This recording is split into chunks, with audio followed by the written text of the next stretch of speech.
What's up, everybody? Thanks again for tuning into the Porrada Podcast. In this empty chair next to me is going to be my good friend TJ Kreutzer of We Defy, of Minnesota Top Team, of Rio Jiu-Jitsu, all those good things here in Minnesota. We talk about We Defy. We talk about him getting a black belt, what it meant to him, what's changed, and we do quite a big chat on the two of us taking on a teaching role in Jiu-Jitsu. As usual, shout out to Hamill, my home away from home for Jiu-Jitsu. Shout out to Way of the Tiger Soap Company, the best soap I've ever used. Definitely check it out.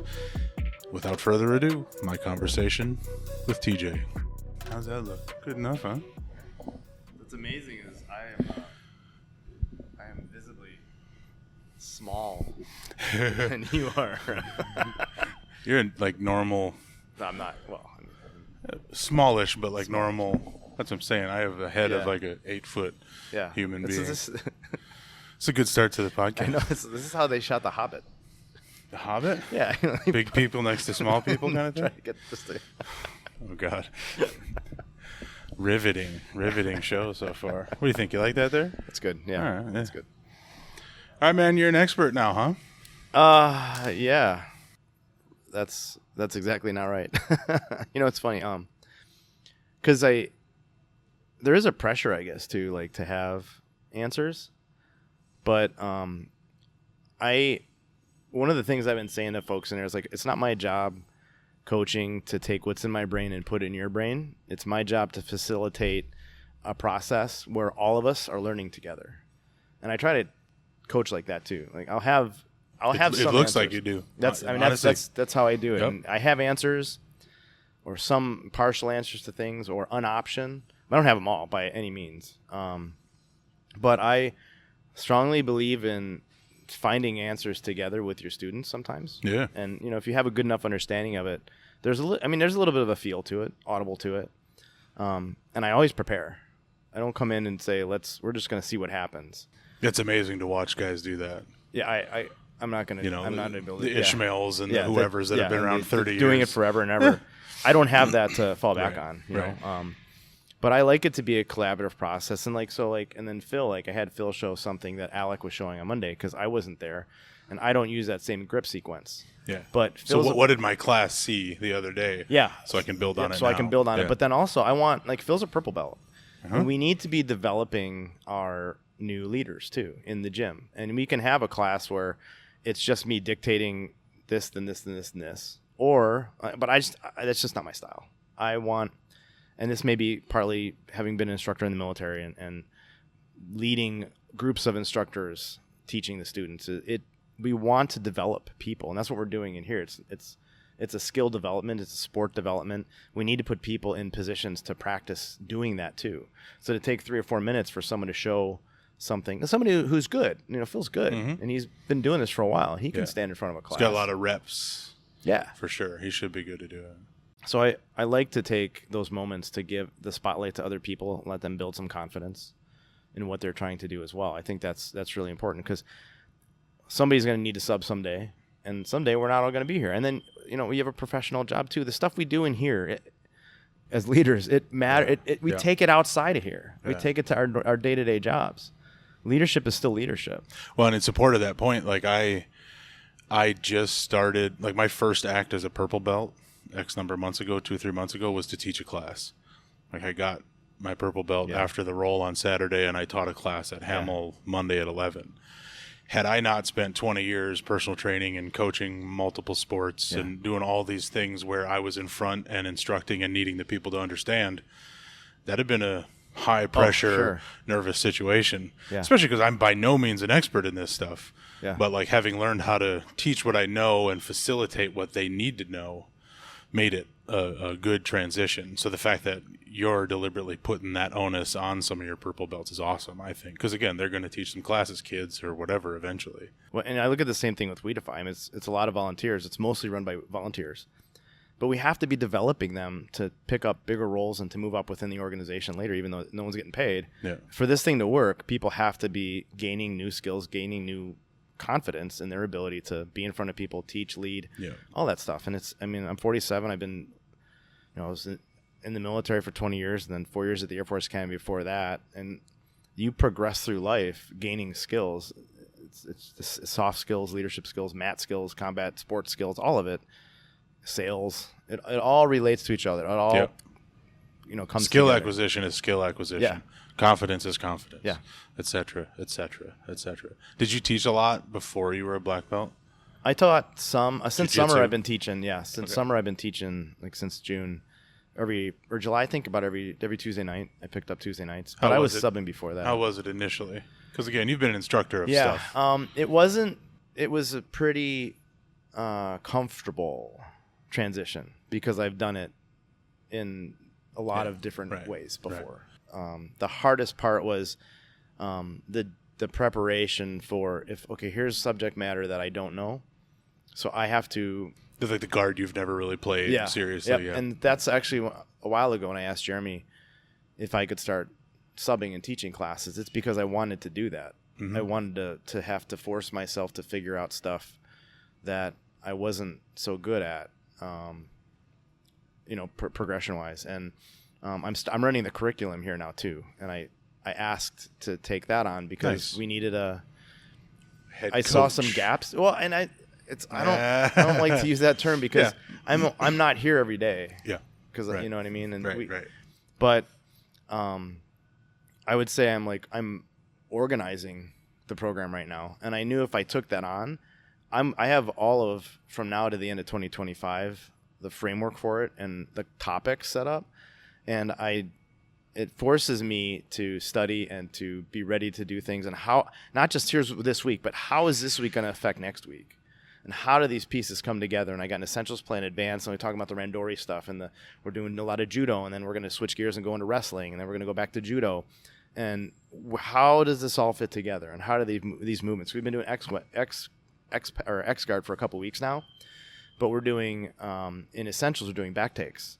So today I was trying to link the two together so that the kids that are going from essentials to, not kids, but people that are going from essentials to advanced later in the day, they're seeing these little snapshots. If I can provide something consistent throughout the week, especially for the fundamentals people or the essentials, that's really, really important for people who have no frame of reference for what this is supposed to look like. Yeah.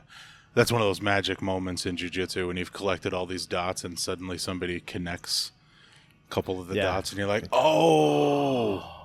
I can do this, I bet. So some of the white belts, one of the analogies I use is when you have a box of a puzzle box, and on the front of it is the puzzle, what it's supposed to look like, and that's your black belt.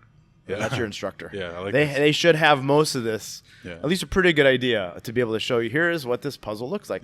But you're going to always that pesky missing yeah, there's piece something's always missing. But it's like, the dog eats it the dog all the time. How's your takedowns? The dog ate it. But, you'll get as a white belt or as somebody who's going through this process, you're going to get a piece here, a piece here, a piece here. You keep looking at the board, and none of it's making any sense, and none of it's connecting. But over time, as you fill in pieces, you do start to see these connections. And the deeper you get into jiu-jitsu and experience, the more you can make this framework in your brain look like the box, the top of the box, the picture. So I tell that to people when I see them frustrated, because I just don't understand how this relates to anything else. And well, that's why, because you just haven't gained all those pieces yet. But they're here in the bowl. You'll find them. One of my little teaching techniques when somebody's like, I just don't get that, I get to be like, yeah, me neither. That's the purple belt advantage of teaching. And the way I've been running the one class that I am teaching is much like a workshop, kind of how you had it. It's like, here's what we need in the moment. All right, let's drill it rather than go live or whatever.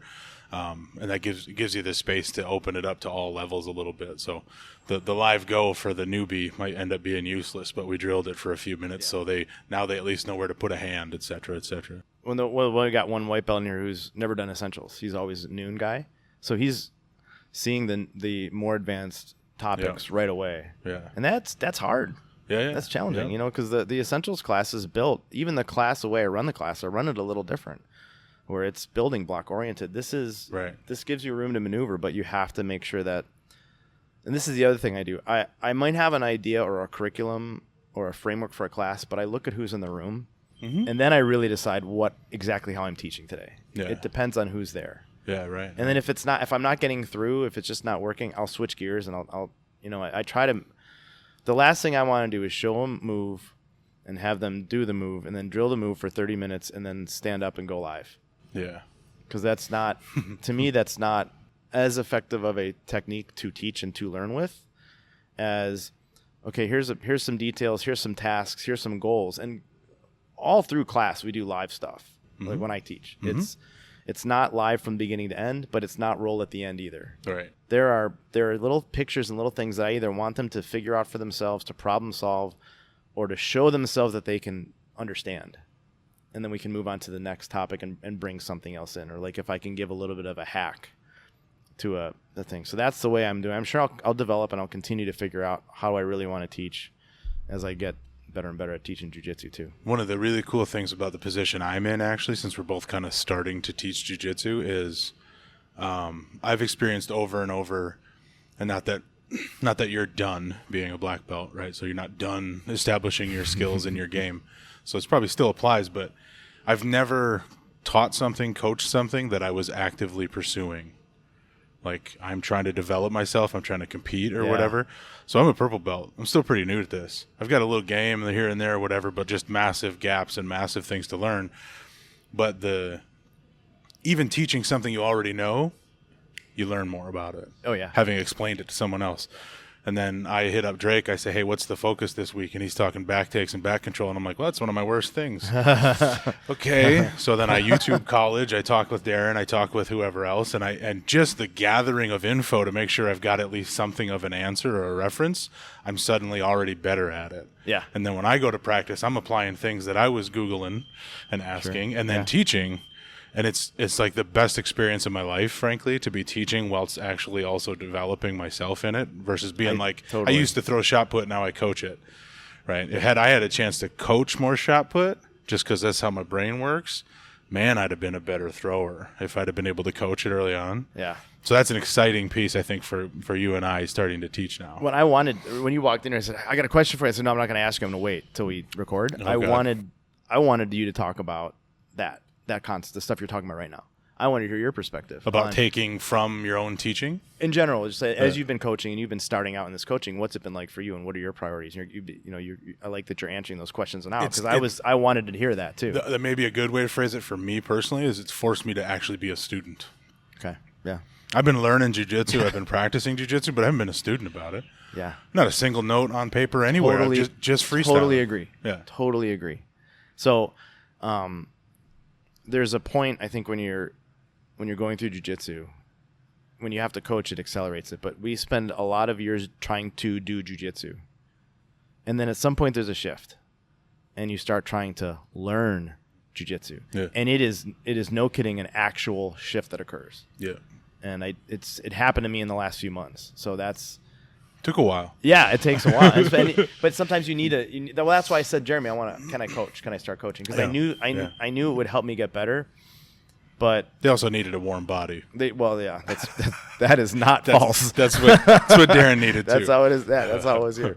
But the way that it's forcing me to approach things, I knew it would, and I would develop much better. And one of the things that I think people talk about with coaching, say something really well, you know how to explain it. I think it's more nuanced than that. I think it's when you start to try to explain it, you start to recognize there's some kernel or piece of jiu-jitsu truth here that applies to other spots and other moves and other positions. And that to me is really exciting because when I recognize as I'm explaining, oh, this is a thing here, but this is also a thing in like 5 other spots. Yeah. And so one of them, I think that's a good basic example is if we're doing an arm bar, not the arm that we're attacking, but the other arm, the close arm. So if I was attacking that arm, this is the close arm. Yep. How I have to get the leg up into the armpit to break the posture down. And that applies in omoplata, and that applies in triangle. And there's all these other places. So now when I teach, especially with essentials, I try to talk about something that a big picture thing that words I can use the same in multiple spots that makes them understand, hopefully, hey, this is that same thing I just did over here. And I try to use common phrases. I try to talk about pinning. I try to talk about stopping mobility. Frames. Frames. Yeah, frames is a great frames one. are everywhere. Yep, yeah. And I want to keep the vocabulary limited so they can hopefully start to find where those relationships are too, because they're going to start recognizing those same relationships. They just might not know that they're recognizing them yet, the way that I'm aware of it, because I've been doing it for over 9 years. It's easy to draw the dots. The line between the two takes it's more the lines, reps. Right? That's the thing. So I like this. Absolutely. Having that cohesive language is huge. Yeah, I think that's a big deal for especially the newer people. Right. There was one thing actually just this Monday, walking into class at Hamel, and new 2 or 3 stripe white belt woman. I was like, "What's your takedown?" Because I remember like Zach and all these people asking me that stuff early on. I'm like, I don't know the names of any of it, let alone what to do. And she's like, it's not the takedowns, it's like what takedowns take. I'm like, what do you mean? And she's like, well, it's like they're very aggressive, like it's very violent. And I was like, well, that's true. Mm-hmm. We are fighting. Like, welcome to it. That's what we're doing here. But then she goes, I'm a horse trainer and I teach kids to ride horses. And I can grab the whatever the heck, reins. It wasn't reins, some other word she used. Sure. And control a 2,000-pound horse, no problem. But it comes time to grab a hold of somebody and take them down. It's just scary. Yeah. Okay, one, that's insane. I mean, I've never worked with horses, but it sounds terrifying. And two, I was like, well, if I grab your lapel here, what's that look like? And because that's the gesture she did, I grabbed the thing. Yeah. And I went into just a single leg entry where you are controlling their posture with the lapel. You whip the other arm across, whatever. And it was like just a beautiful teaching moment. Yeah, that's really cool. Because it tied exactly to what she said where her head was, and it gave her like a sense of, I can control them a little bit, because she's thinking just wrestling, just squaring up and diving in at the legs. I'm like, we're in the gi, baby. Let's start there and slow it down and have some control and have a sense of agency. And I think it was one of the better classes she had in a while, my hopeful opinion, right? Sure. And it was also absolutely not what the curriculum was. We didn't even get to it. We're doing knee slide pass was my plan, but like everybody else was jazzed up about working this entry into the single leg. And it's to your point, like sometimes you just look at who is in the room and talk with them and just go, cool, new plan. Well, that's so another thing comes from being taught how to teach in the Air Force is you always set objectives. So when I start class, I try to remember, give them the objectives for today, and at the end I try to review the objectives too.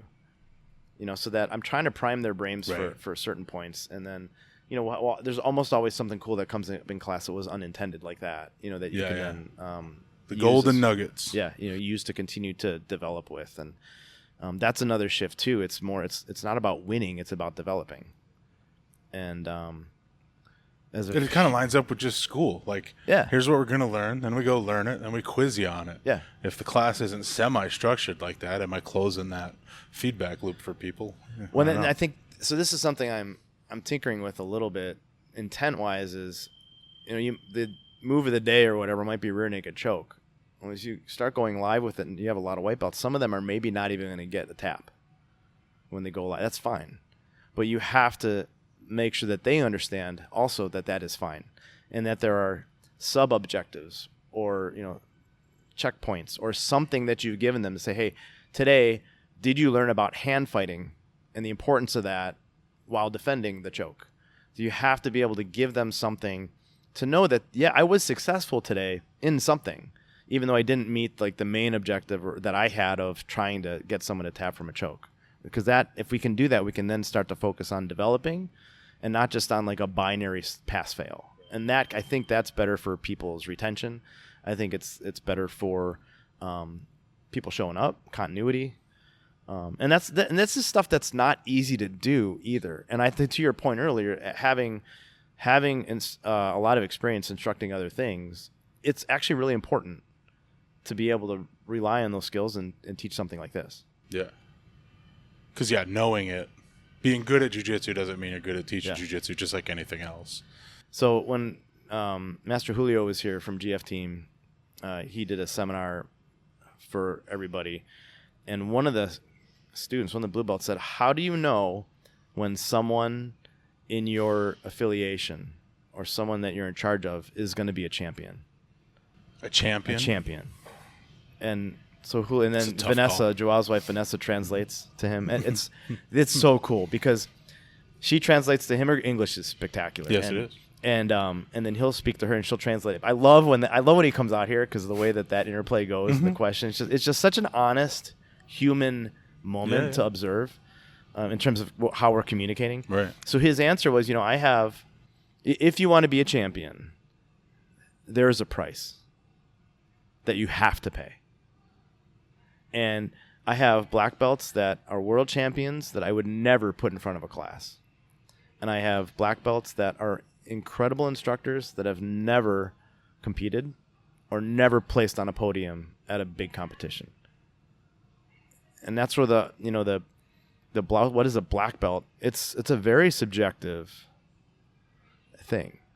And we've talked about this in the one-on-one and on other podcasts before, but I think the biggest thing that I've realized over the last chunk of time is that black belt represents, it's more of a relationship between you and the people you've picked to teach you jiu-jitsu, your coaches, your chosen tribe. And that's them recognizing, the work, the way you've changed, and how you're going to represent that going forward. But it's not necessarily any sort of objective truth of jiu-jitsu. It's much more. If it was, you would never get handled by a purple belt or a blue belt. Right. Yeah. Ever. It would. Yeah. I mean, which is not the case. No, not at all. Yeah. It represents a relationship, the maturation of a relationship, in a way. Your relationship with jiu-jitsu, but also your relationship with these people, because they are now acknowledging that, yes, we believe that you are capable now of representing us and this sport and this activity in an honorable way that we're proud of. And not everybody is able to do that, and sometimes people screw it up, and then there's always the weirdos and the life. Yeah, things that happen, people that do things that are not good. Mm-hmm. But most of the time, especially when we're talking about the hobbyist level, where there's not money, there's not fame, there's not all those things that distract us from integrity and courage and honor, right? When we're just being normal hobbyists, most of the time, this is a character building process that feeds good, strong, healthy relationships most of the time. And that to me is what that black belt really represents. Because there's blue belts that are 18 years old that are really hard for me to keep up with because I'm 47. So how do you objectively say, well, this guy can be a black belt if it's truly objective, if the 18-year-olds can give me as hard of a time as they do? Because there's kids I just can't keep up with now. Categorically not how it is, obviously. Yeah. So that's how for people that are struggling with, especially the comparing yourself to other people, which is me, I found it much healthier to start recognizing that these are relationships between you and people, not necessarily between you and where you're supposed to stand in the room. And that was a helpful mind shift. What's shifted in your game? I mean, I realize it's pretty fresh still, but mostly from teaching. But hey, since you're a black belt, but also from teaching, what's been illuminated? What's changed? What are you working on different than you used to for yourself? I intentionally do stuff I'm bad at. And I get, great example yesterday with trying some of these judo takedowns. I got taken down 3 times by a white belt because I was limiting myself to very specific things that I have to do these right, and he's going to be attacking. And I'm not that good at this, and the guy legitimately got me a couple times. And I walked out of there not happy about it. Yeah. But, I mean... it's good, but it feels... And it feels bad, but it's good. Yeah. And the other good thing of that, too, is that lets them see their own progress, too. Yep. And I think you as an instructor... Also removes the veil of the belts a little bit. That's exactly what I mean. With reasonable application. Yeah. You need to be able to take a loss as an instructor, not... it's fine. And take a win as a white belt. Yeah, exactly. We need to be able to do those and do them appropriately. Right. And understand what it really means in the whole scheme of things. And what it means is that we're developing. And sometimes we develop with very specific intent, doing things we suck at on purpose. And sometimes we try really hard to work on our A game. And I spent a long time competing, working on my A game. And now I am a lot more interested in doing the things that I don't know how to do well because I'm not trying to beat somebody all the time. Does not actively competing play as much a role in that shift? Yes. Yeah. For sure. Absolutely. And so this summer I decided, had kind of like with that cost thing that Julio said, if you want to be a champion, there's a price to pay. Yep. I am a hobbyist. I got a family. I got another job. I got a foundation that I run. And in August, I found myself, okay, we got 2 vacations. I could go to Brainerd one day and try to train at Black Arrow, and even though we're supposed to go to the lake and I can go there for an hour, I know my wife's going to get really mad at me, but I can do it. And then the other voice in my head was like, dude, you don't have to. And so I can honestly tell you, through competition and the goals I set for myself, I really did accomplish the things I set out to do. And I used to love to do the fight to wins because I like being on stage. I like to be in the center of attention. But there was also a point where it's like, I don't know if I want to do that anymore. And I was talking to Tim Blackstone about this stuff too. It's like, you can always do it again. That's why there's age brackets. Yeah, but you don't have to want to do it all the time, and it's okay to shift gears. Right. And because so now, go ahead, that's now it's what it is. It's, am I developing? Because I want to be good at, I want to be learning jiu-jitsu, like we said before, not just doing jiu-jitsu. Practicing it. Yeah. And practicing versus learning. Yeah. What's up, Sean? There's this podcast shout out. What's going on with We Defy lately? Anything new? Yeah, it keeps growing, and the organizational needs keep changing with the growth. And it's, as I look back, I think the last time we sat down and talked about it was like 2021, something like that. April. It's been a while. So it's been a couple years. And April, good memory. I don't know. I'm very detailed. Apparently. And what it's requiring from us as the board and leaderships, the people in leadership, over time changes. And it's really fun to adapt and develop as a organizational leader too, to try to fill the needs of what it is now, because they're different than they were in 2021. We've got a 5-year strategic plan that we built towards the end of last year. So we're kind of into year 1 of that. And part of that involves like going from this volunteer team that we've run this whole thing on to professional staffing, and trying to figure out how we can do that, but keep this culture of service. Sure. That's in talking to other people in the space, advisors, consultants. They say that's another shift. There's milestones and life cycles, and that's a big one when you go to this professional staffing model where it's not just about the service anymore. It's about money. It's about my career, my resume, partly. Yeah. What's an my ideal next thing? solution would be you keep all the same bodies because they've been doing it for the right reasons. Well, now I can compensate him, but it's not that simple, I would assume. Well, that's it probably helps. Yeah. But even then, things change. But things change. You put money, money changes. Job. It's a job. It's different now. The expectation, the accountability is different. Yeah. We can have gaps in certain things like that we don't do as well because we're volunteers, and understand that as long as we're getting people on the mats, and we're doing it to the best of our ability, and it's working, and we're getting people there, then great, that's fine. But if I have an event that I can't staff and we couldn't raise funds at it, unfortunate, but it's not. It's okay. It's life. These are volunteers. It's a loss in time for you. Right. Nothing else. We didn't lose money. We didn't. Yeah, nothing resources. But now if you're paying people, that have to do with it, now they're accountable in a different way. Yeah. And those sorts of shifts for these types of organizations take a lot of thought and a lot of planning. And I think we're on the right track with it. And I'm excited because it's just, I've never been a part of a process like that. And it's neat to take all these life skills, and all these military skills and leadership and organizational skills that I've had over years, and apply them to new problems to solve. It's really fun. And then the same thing we talked in the beginning about developing people to lead your program and to help you coach, developing our organizational leaders that are volunteers and giving them, my favorite thing is delegating out part of a program for somebody else to run when you think you have an 80% solution, and then they take it and they blow it up and create a sum of parts that's 200% that you never knew it was possible. Right. And that's partly because of them, but it's also because of your ability to harness their potential and develop them and help them along the way. It's really rewarding to see that. And I love when our people do stuff that I never thought of. Yeah. Because then that shows you the power of why we need each other. Why do we need a whole team?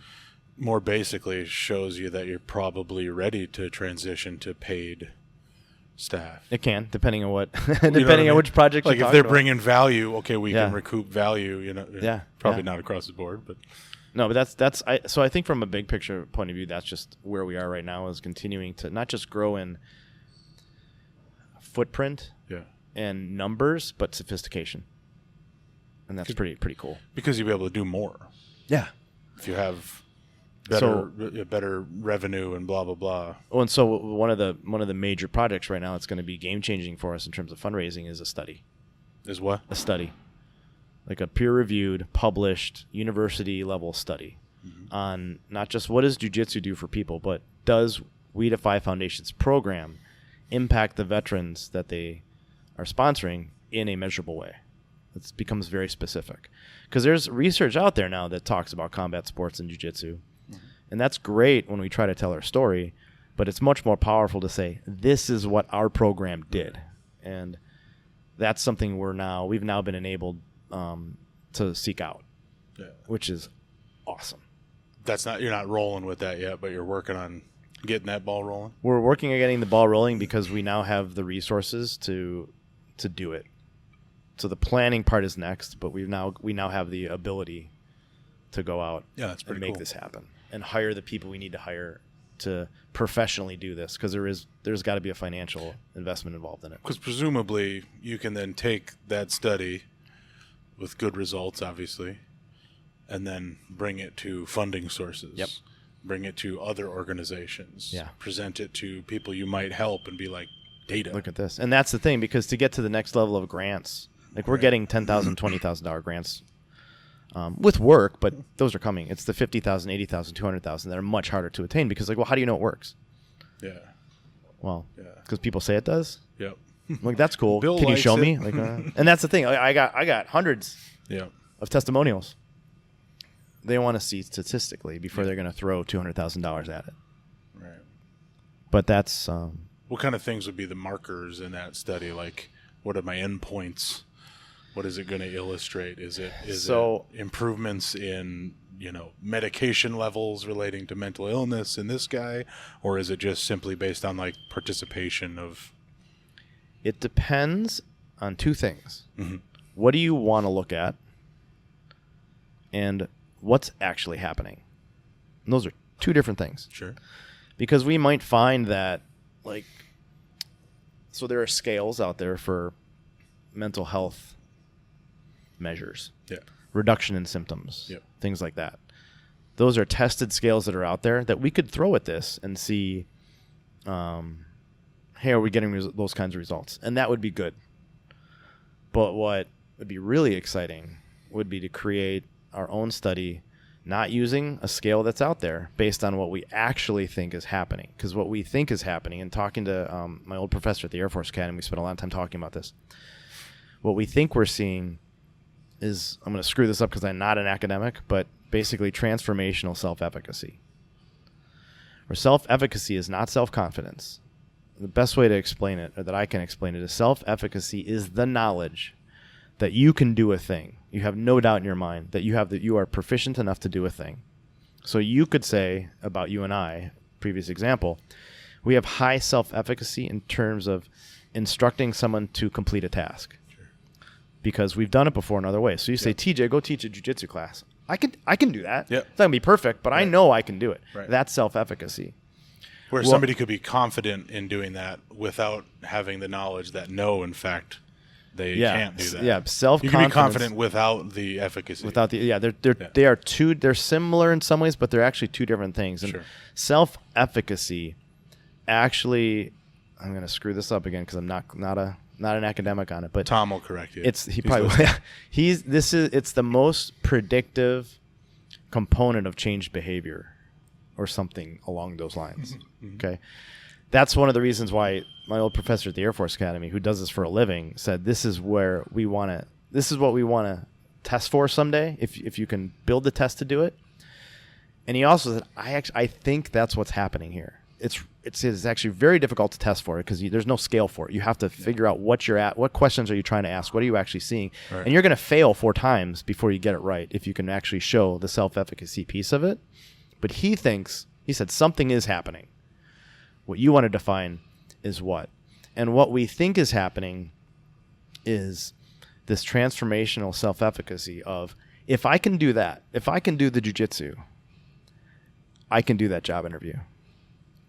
I can go do... can be a dad. I can go to the grocery store and get groceries. Yeah. And not have an incapacitating anxiety moment. And that's the thing that we think is happening in here, where you learn to be comfortable being uncomfortable, and then you take it out of the gym and you apply it to your life. That's what we think is happening. Yeah. We just have to figure out how to test for it, and that's a complicated, professionally directed process. Hopefully there's some dorky psych person coming up in their career listening. That Well, and that's what those are the people we're looking at right now. You know, that's where we are right now. Is finding we're putting the. I would say we're at the team assembly part right now, to internally figure out as much as we can, so that we can then take that and say to a university, hey, this is what we're seeing. We've got the resources to do this the right way. Do you want to help us? Yeah. And that's a huge step. Yeah. So 5 years from now, we'll do this again. Yeah. And you'll be like, okay, finally. Yeah. Here's the stuff. thing. And it's going to take years. That's the thing. Yeah. This is not a 2-month survey. But the nice thing is you keep growing and keep applying and keep proving it. Yeah. On over the ground. and over and over. Yep. And just accruing data to use, hopefully. Well, we know anecdotally something's happening. Yeah. There's the classic no research reasonable thing. question. Yeah. Like, I know what's going on. Okay, prove it. Yeah. Okay. That's the hard part. Hold on. But we can't. I think we're going to be able to. It's just going to take some trial and error. But we weren't in a position, resource-wise, to do it until fairly recently. And now we are. And hopefully that'll be a big inflection point Yeah. when it lands and explode the thing and just expand the reach so much more. Mm-hmm. Give me advice, TJ. This is the black belt question. If I'm a white belt, if I'm a blue belt, or how about this? If I'm thinking about starting, I don't know why I never included that. If I'm thinking about starting jiu-jitsu, give me advice. If I'm a white belt, give me advice, et cetera, et cetera, et cetera. Okay, if you're thinking about starting, how do I sell you on jiu-jitsu? You're going to build awesome, incredible relationships, and you are going to find out things that you're capable of that you had no idea. And that when you walked in, you said to yourself, I can't do that. I won't be able to do that. And you're going to prove, and this is a hashtag for We Defy, prove them wrong. Mm-hmm. And I always frame this as the external voices are the ones that we learn from and tell us what we can and can't do, but then we internalize it. So with the voice I have to prove wrong is this one. Yep. It's what's happening. That's how I'd sell it. I say you're going to find things that you didn't know you could do that you can do based on what you learn in this course. Let me put you on the spot. Think back to it. Give me a personal example. The easy one I always say is broad, and I'd have been a better fighter pilot if I had done jiu-jitsu first, because I would have learned how to use failure as a tool. So that's the broad. A failure as a fighter pilot, though, seems pretty high risk. But that's the problem. So you avoid. Well, no, I think sort of. We berate ourselves so much when we fail that it gets in the way of the learning. Yeah. And that's something, I've said this a lot, I don't think the military does that particularly well, because everything is so high stakes. Yep. You have to teach people to handle failure, to use it as a tool. And eventually you're going to get it out of here. Because it matters so much. Because it matters so much, yeah. Yeah. I mean, and you want to develop, you need these people to be the best in the world at, waging war at the thing. You have to. And if there's anything you can do to empower them to be better at learning how to do it, you need to be teaching them that skill too. And I just think learning how to fail was not something that occurred for me in the military. It wasn't until here. It wasn't until here. Maybe it's just such a strong coaching and teaching background where it's like they don't. It's different. You guys aren't it's different. confronting failure. Like, that's how you learn stuff. Yeah, it's different. I mean, we debrief and we talk. We record all the missions and we, down to the last everything to learn from them. But there's the mental preparation piece of learning. Where if I am tuned out because I'm so pissed at what I did out there or my failure, I'm not progressing, not learning. And that was me for years on the mats too. And so if we're talking about what a more specific example would be, I would say it's that shift that I went through over the last 6 months or so, where it was stop trying to win all the time. And it started when I got my brown belt. I started to mature enough in this sport mentally to make that shift. But now it's intentionally challenge yourself to suck at a thing, or accept that you're sucking at a thing. Or even suck momentarily at something you're good at. Yeah. Have a weak spot. Yeah. Okay. And then let's figure it out. And don't worry about if somebody beat you. And don't worry about, oh man, I got to prove it to that white belt now who just took me down twice last night. No, I don't. It'd feel good though. Well, and if I ever needed to, I'm gonna, right? Piece of cake. And I have no problem knowing that if I had to, or if there was some attitude reason, or if somebody needed an attitude adjustment, and I don't mean abusing a person, I just mean showing them, look, this is the reality of what you're dealing with, right? Because it just doesn't matter. And like you said, it's important for them to get those wins. Like there's a dopamine hit when you take down the black belt. That's important. You need that for their retention. As long as you can help them understand how to keep it all in the proper perspective, then we all get to move forward. And when we make mistakes along those lines, which we all do sometimes, we can course correct and grow, and that's the whole point. White belt. Don't be afraid to suck. Accept that you're going to suck. Because you do. Because you do. You don't know and none there's of this. no reason that you wouldn't. And a lot of guys come in here based on their background, and whether it's military, sports, being a tough guy, being used to success. Early peakers. Yeah. Was quarterback. Yeah. So that's my main advice is, hey, it's gonna suck. It's gonna be uncomfortable. That's okay. And then the other piece of that is learn to survive. Learn to cope. Because I still remember, and I was talking to a 6-week black belt, or 6-week white belt. Wow, 6-week black belt. 6-week white belt the other day. I said, I remember the first couple times I rolled, and I had someone on top of me, and I was panicking, and I just wanted it to stop. And I remember feeling that way. And thinking about, should I tap? Because I'm wiggling and trying to get out, and I'm tired, and I can't breathe, and this is terrible.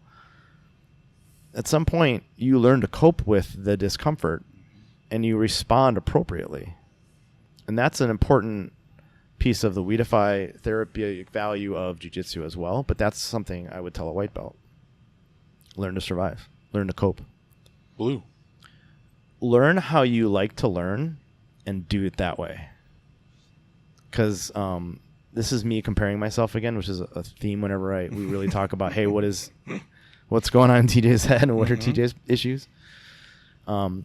I'd see people watching instructionals like, oh man, I got to watch instructionals, or people reading. I need to read. I need to take notes. I don't do that stuff very often. I do a lot more of it now, but I'm doing it with particular intent. You're watching instructional to find this detail. Yeah. Not to like follow the steps so that now I do that. Yeah. I for whatever reason, I didn't enjoy that. And this is a hobby. Right. So if you're not going to be a professional jiu-jitsu practitioner. You're not. And you're not. Then you need to have fun.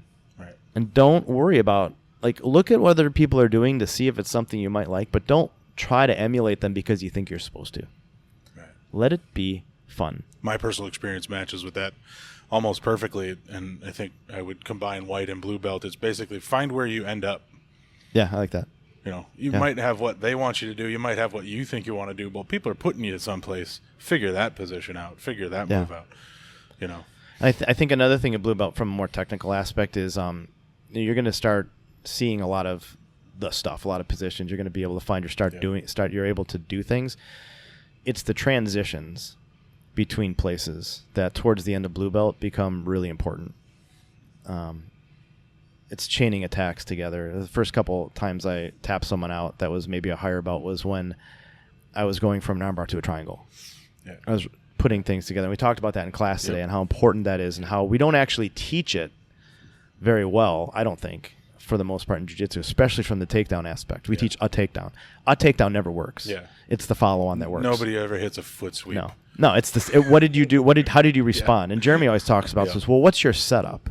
Yeah. Your setup can be your first takedown. Yep. First you need a attempt is a setup. The first attempt is the setup. You need a setup. You need to set things up so you can follow on. And those transitions. I think that point, I've made that point in every single class for the last 6 or 8 weeks since I've been teaching. I'm like, that's good. By the way, this is never going to work the first time. Right, and maybe that's your something. First choice. You know? If we can help people understand that earlier, maybe the room gets that much better, that much faster. Because I think that's critical. Right.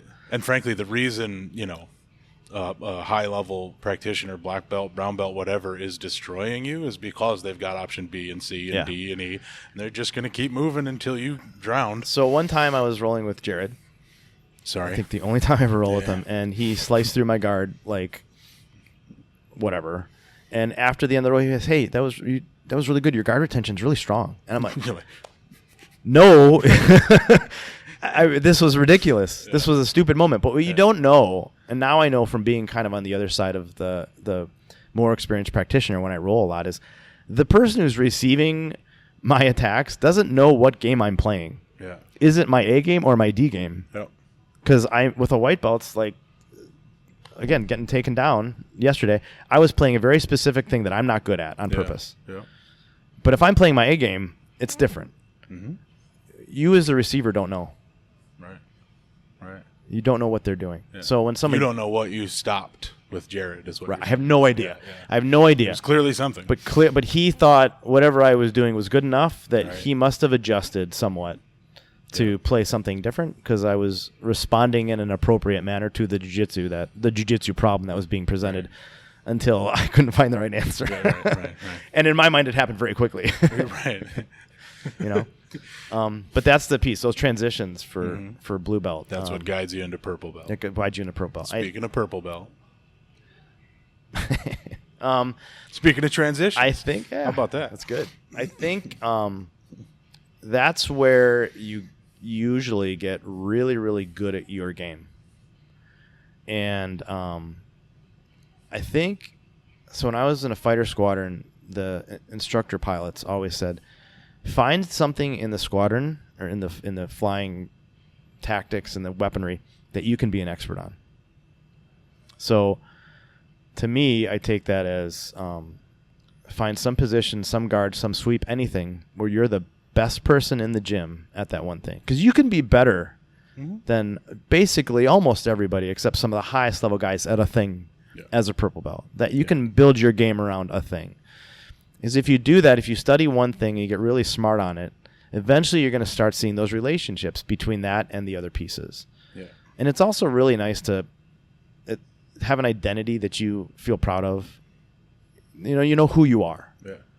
When you're purple belt, I think. And that's to me a good time to really maybe not perfect, but get really comfortable with what you want your jiu-jitsu to be. And it's going to change over time too. Whatever it is at purple belt, it doesn't mean that was what it was then. Doesn't mean that's what's going to stay your A game or your preferred thing. Yeah. But it's important at that time to have something. As far as getting into brown belt, I think for brown belt, you keep working on that game. But now you have to see, how do I funnel other places into my A game? We're over here, but I don't want to be over here. I want to be over here doing this. So how do I take this situation where I'm in this truth-seeking pair, right? How do I take the conversation from this to my preferred conversation? That's what we do at brown belt, I think. I think it's where we start to understand how to direct things to where I need them to be. And what that requires you to do is start learning the other stuff. So you go from maybe being really smart on a couple of things at purple to really smart on how to get from a place to those things. So it's a broader game. And then I think as you start to do that, at some point, this is where I think at least this is how it happened for me. You go from doing jiu-jitsu to trying to learn jiu-jitsu. And then you start to see the relationships that occur in all these positions. You start to look, what's the real truth of jiu-jitsu? What are the core concepts that apply in all these different places that allow the leverage to work, that allow me to take being smaller apply whatever tools I have to where you're the weakest and I'm the strongest and create that imbalance. To me, that's what we should be developing towards the end of brown belt. And at some point, when that gets recognized, that you're able to start doing that, like I said before, in your gym, the people you've selected to be your tribe, the leaders of that, start to see that you're doing that too. And maybe that's about time for them to award you a black belt. So that's how I would frame that conversation. Impressions of black belt so far? Kind of did it, but now that we've worked our way up to it, any other thoughts? It's been really fun. And people, you always ask that, what's your favorite belt? And you say a lot of people said purple belt. Very right? common purple belt. I love brown belt. Yeah. I think it's because I felt comfortable, finally.